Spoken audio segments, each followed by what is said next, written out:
रामधन बहुत गरीब था, दिन भर मेहनत मजदूरी करके सिर्फ 2 वक्त की रोटी के पैसे ही जुटा पाता था। खुदा का यह उसूल है कि वह गरीब के घर कन्या को अवश्य जन्म देता है, ताकि वह किसी न किसी तरह का कन्यादान करके अपना परलोक सुधार सके। कन्यादान महादान माना गया है।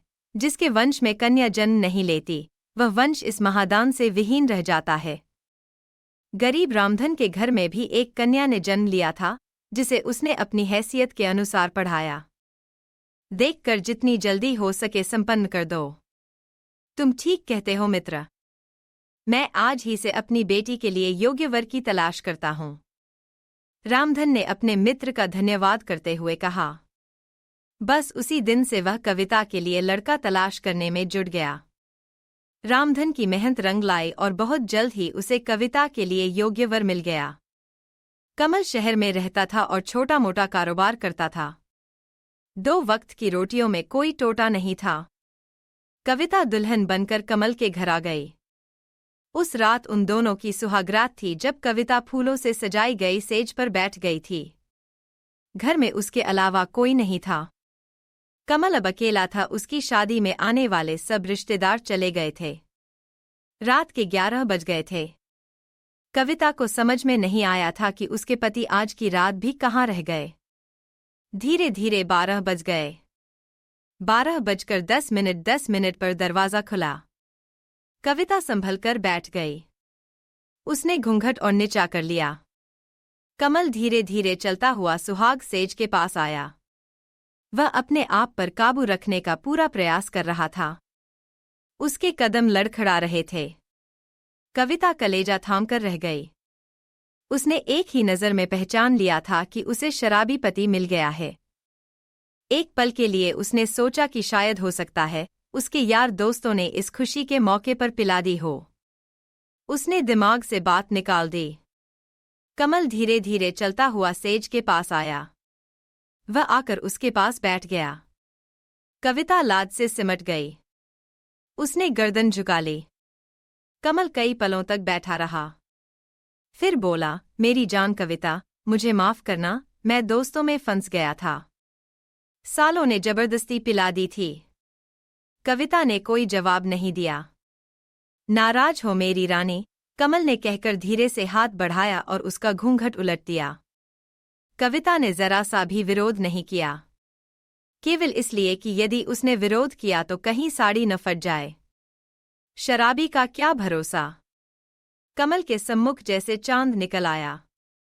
वह कई पलों तक कविता को एकटक देखता रहा। फिर उसने उसे अपने करीब खींच लिया।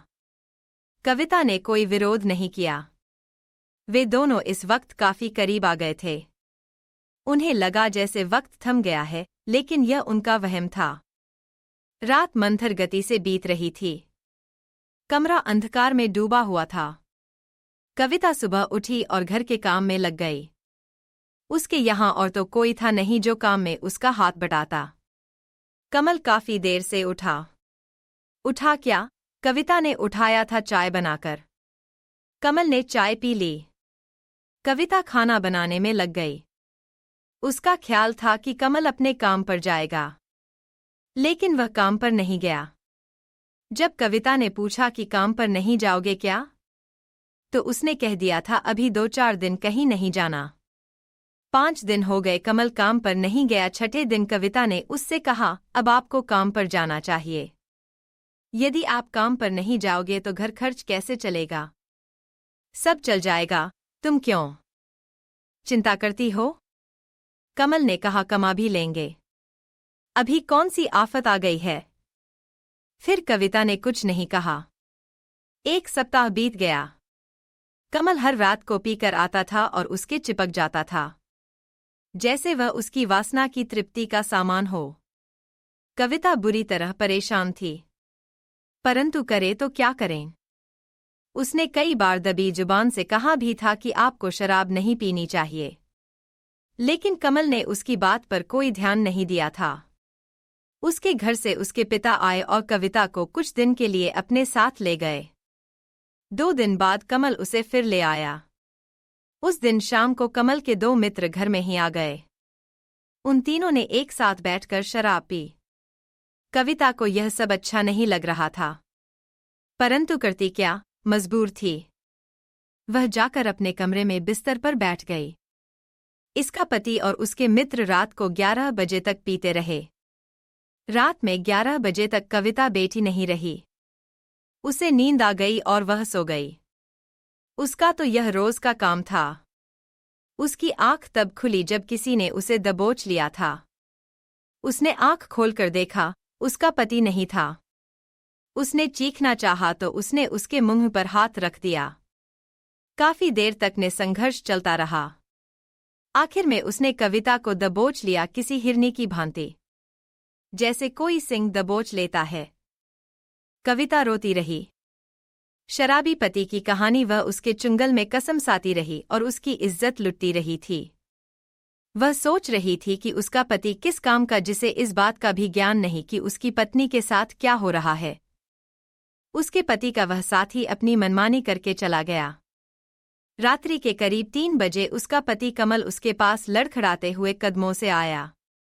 उसने कविता को छूना चाहा तो उसने उसे दूसरी ओर धकेल दिया। वह पलंग से नीचे गिर पड़ा। बेशर्म, तुम्हें डूब मरना चाहिए, कविता ने पागलों के समान चीखते हुए कहा। क्यों, क्या हुआ, यह तुम पूछते हो क्या हुआ? कविता ने उसी तरह चीख कर कहा, जिन्हें तुम अपना दोस्त कहते हो, जिनके साथ तुम शराब पीते हो, जानते हो उनमें से एक ने क्या किया? क्या किया? उसने मेरी इज्जत लूट ली। हाँ हाँ हाँ। अच्छा, तो तुम इस वजह से नाराज हो? अरे रानी, कोई बात नहीं, वह बहुत पैसे वाला है, उसके आने से मुझे कोई एतराज नहीं है। कमल ने एक जोरदार ठहाका लगाते हुए कहा। ओह हाँ रानी। अब हर बात कविता की समझ में आ चुकी थी। वह समझ गई थी कि उसको उसके पास भेजने वाला उसका अपना पति ही था। ग्लानि से उसका मन भर गया। वह सोचने लगी कि उसे कैसा पति मिला जिसे न अपनी इज्जत का ध्यान न अपनी पत्नी का। वह उसकी कमाई खाना चाहता है, गंदी कमाई। उसे तो बहुत पहले समझ लेना चाहिए था, जो पति अपनी रोजी रोटी के लिए सतर्क नहीं हो सकता, वह अपनी पत्नी के प्रति क्या सतर्क रहेगा। उफ़। कविता दूसरी ओर करवट लेकर सो गई। उसने कमल को अपने तन पर हाथ तक नहीं लगाने दिया था। दूसरे दिन भी उसने कमल से कोई बात नहीं की। और कमल? वह सोच रहा था कि कोई बात नहीं, न बोली न सही।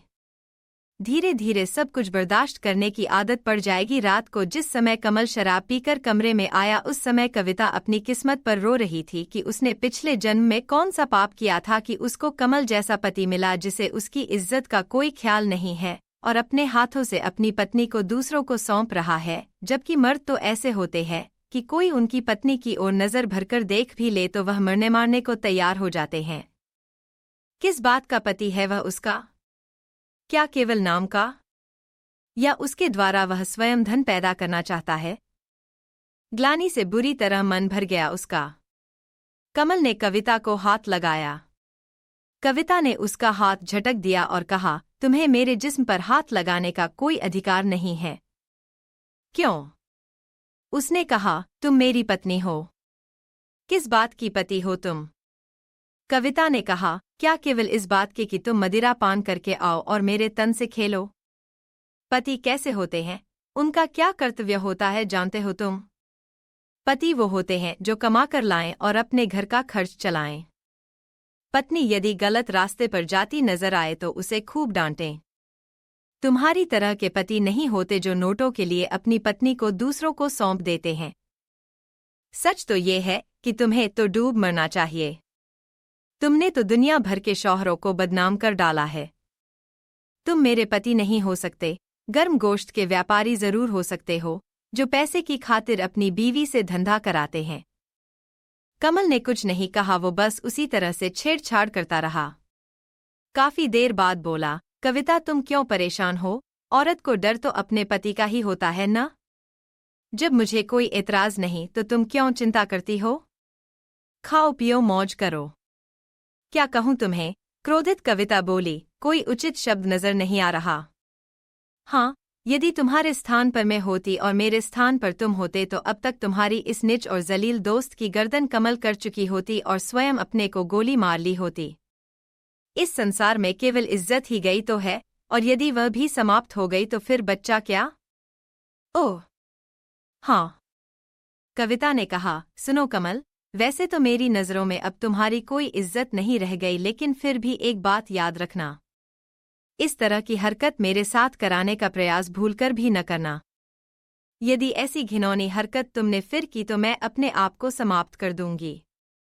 कविता हाँ, ये तुम क्या पागलों जैसी बातें कर रही हो? उसने कहा, नारी का फर्ज है कि वह अपने पति का कहना माने, चाहे वह उससे पैसा ही क्यों न कराने की पेशकश करें। हाँ, अगर तुम्हारे ऐसे विचार है तो तुम किसी और के साथ शादी कर लो और उससे यह सब कराना। मैं कल ही अपने घर चली जाऊंगी और तुम्हें तलाक दे दूंगी। इस तरह का नरक समान जीवन कम से कम मुझे तो बर्दाश्त नहीं है। क्यों पागल हो रही हो कविता? कमल ने कहा, मैं कौन सा तुमसे रोज किसी का बिस्तर गर्म करने को कह रहा हूं। कभी कभार कोई आ गया तो ठीक है, नहीं तो नहीं। तुम क्या समझते हो मुझे? उसने कहा, मैं कोई वेश्या हूं जो अपने तन का सौदा करके तुम्हारा पेट भरूंगी। अरे अगर तुम कमा नहीं सकते तो डूब मरो या घर में चूड़ियां पहनकर बैठ जाओ। नारी तो पुरुष की इज्जत होती है। किसी ने कहा है, नारी सर्वत्र पूज्यन्ते। कहते कहते कविता हाँफने लगी और कुछ देर खामोश रहने के बाद उसने कहा, तुम इन सब बातों को तभी समझ सकते हो जब तुम्हें अपनी इज्जत का ख्याल हो। तुमने तो ये अंगूर की बोतल ऐसी गले लगा रखी है जिसने तुम्हारे सोचने समझने की शक्ति को समाप्त कर दिया है। अगर तुम में थोड़ी बहुत भी बुद्धि है तो इस शराब को छोड़ो और अपना काम करो। शराब पीने वालों का यही हाल होता है, उनके घर बर्बाद हो जाते हैं। सच यही है। शराब आदमी को सोचने समझने की शक्ति को समाप्त कर देती है। कमल ने उसके बाद कुछ नहीं कहा। वह दूसरी ओर करवट लेकर सो गया। कविता भी करवट लेकर लेटी रही। कविता ने इस बात का पक्का निश्चय कर लिया था कि यदि इस बार उसके पति ने इस प्रकार की हरकत कराने की कोशिश की तो वह अपनी जान दे देगी। 15 दिन गुजर गए, कोई बात नहीं हुई। कमल ने काम पर जाना प्रारंभ कर दिया था, लेकिन उसने शराब पीनी बंद नहीं की थी। कविता ने उससे बोलना शुरू कर दिया था। उसने सोचा था कि शायद उस दिन की बातों का उस पर असर हो गया है और वह सीधी राह पर आ गया है। कभी कभी ऐसा भी हो जाता कि आदमी को कोई बात लग जाती है, लेकिन कहते हैं न कि कुत्ते की पूंछ 12 साल तक नलकी में रखो, जब निकलेगी टेढ़ी ही निकलेगी। कमल ने यह देखने के लिए कि अब वह क्या करती है, उस रात को फिर उसने अपने एक साथी को कविता के कमरे में भेज दिया। जब उसने जाकर उसे छुआ और उसकी आंख खुली तो उसने उसे पूरी शक्ति साथ दूर धकेल दिया। बचाओ! वह चीखी भी थी, परंतु बचाने कौन आता? उसे भेजने वाला तो उसका अपना पति ही था, जो अपनी पत्नी के शरीर को बेचकर उसकी कमाई खाना चाहता था। पुरुष के समक्ष नारी कमजोर होती है। उसने उसे दबोच लिया और अपनी इच्छा पूरी कर ली। हवस पूरी करने के बाद वह कमरे से निकल गया। उसके जाते कविता बाहर आई और उसने दूसरी मंजिल से छलांग लगा दी। नीचे सड़क पर उसका सिर लगा। सिर फट गया और वह एक ही पल में स्वर्ग सिधार गई। आसपास के घरों के लोग इकट्ठे हो गए। शराबी कमल भी घर से निकलकर बाहर आया और रोने लगा। उसका साथी उस दुर्घटना को देखकर चुपचाप वहां से खिसक गया। पुलिस आई और लाश को उठाकर ले गई। पोस्टमार्टम के बाद लाश उस कमीने कमल को मिल गई और उसने उसे चिता के भेंट कर दिया। ऐसे पति को तो अपनी पत्नी की चिंता को अग्नि देने का भी अधिकार नहीं होना चाहिए। एक पल रुककर मैना ने तोते को पुकारा, हे तोते! हाँ मैना, देखो उस नीच कमल को। कविता के बार बार समझाने पर भी उसकी समझ में नहीं आया और उसने अपने हाथों से ही अपनी पत्नी को मरवा दिया। एक पल चुप रहकर मैना ने कहा, तोते!